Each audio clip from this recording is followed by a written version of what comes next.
Hi, Jonas. How are you Hi- today? Good, Megan. How are you? Of I'm doing great. Thank you so much for speaking with me. course. So take me back. Where did this concept come from and how many years ago were you like, this is what I want to do? Oh man, I'm dating myself. So I have an identical twin brother who's one of my partners. He You're went kidding. I to have an identical twin sister. get out of here. So you No. know, okay? So you know what this is like. So he went to UNC Chapel Hill back in the early 90s, and there was a great like indie band scene. And so we were around it, and I saw it up close, and I just thought, this is such a fascinating world. All these kids like putting all their dreams in this kind of long shot idea. They're so as I've gotten older, I was like, God, it's so naive. Bless their hearts. They don't even know what they're doing to themselves. And so that was the early idea. And then after Outer Banks was a hit, I started thinking like, you know what? Maybe there's a way to do this. And so the next big question was actors that fake playing musicians or the other way around. And I just thought everyone does it that way. Can we get real music, real musicians and do it the other way? And that sort of started the whole process. So the music inspiration for the series, obviously the boys got to write some of the stuff that we hear throughout it, but how much of your input did you have? How much of your full writing team got to, give input into the creation of those songs we hear throughout the series? You know what? I knew that if I got too prescriptive about the music style, that it would probably not work. Hmm. And so it would be better to say, like, for example, I'd said, okay, I need you to write a song about graduating high school, and it's kind of bittersweet. Like, there's something great about it, there's something kind of sad about it. And so then the next day they handed me senior year, you know? You're kidding. Yeah. And so I was like, perfect, just like that. But it wasn't like I need this kind of rock song because I knew that we needed their sound to sort of emerge, to feel like they needed to be a band. So I Hmm. would give them sort of creative targets, but not really tell them how to get there.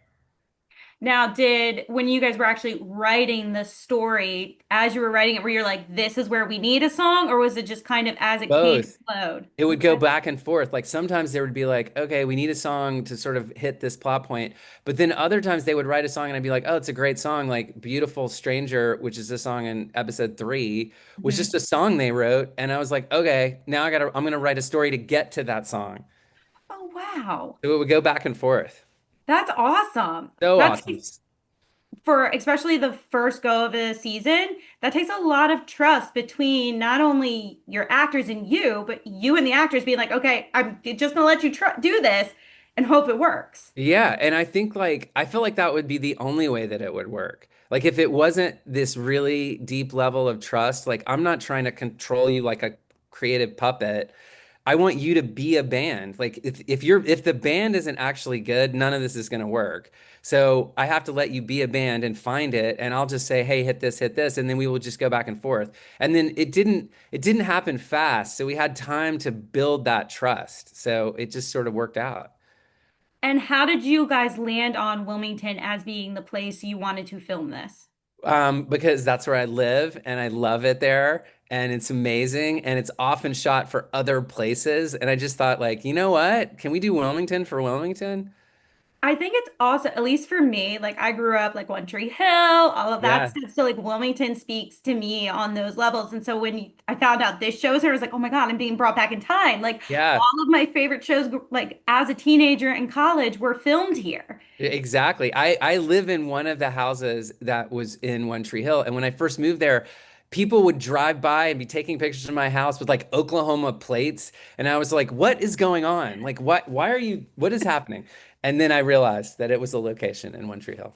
Yeah. Well, I think you're going to bring a whole new realm of fans back to Wilmington, just like you've brought tons of fans to to Charleston as place of the Outer Banks for Netflix. But for this show, what does it mean for you to finally see, as you said, back in the 90s, you guys started this real concept, to see it finally now come to life and not just be another space on the Outer Banks?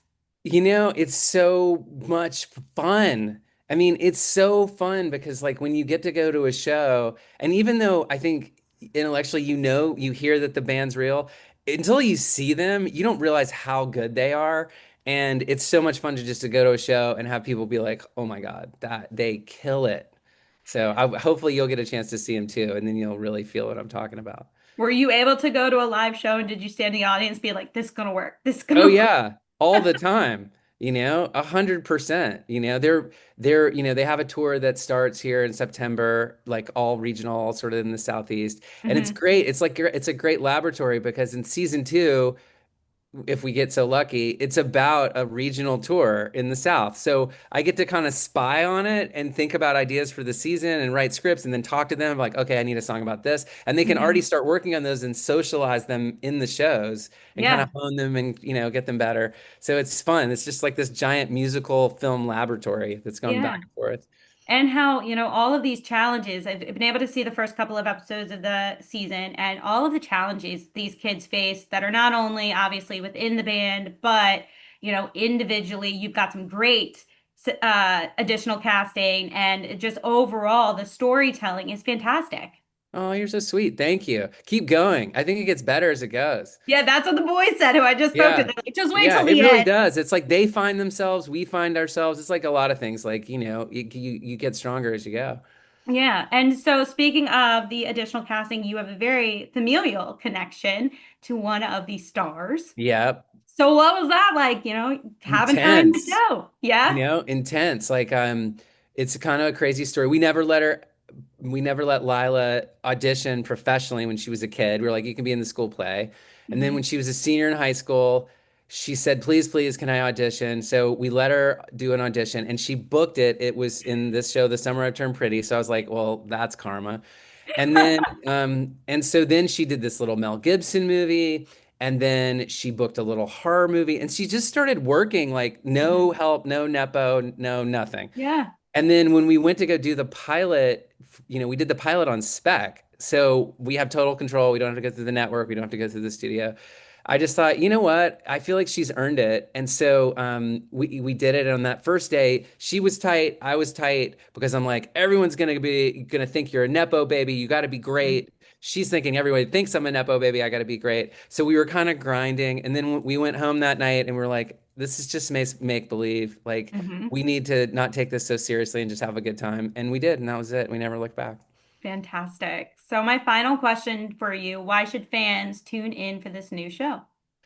Because I think it's about having the courage to dream things that seem unlikely. And I feel like everyone harbors that on some level of like, what could my life be like if I went for it?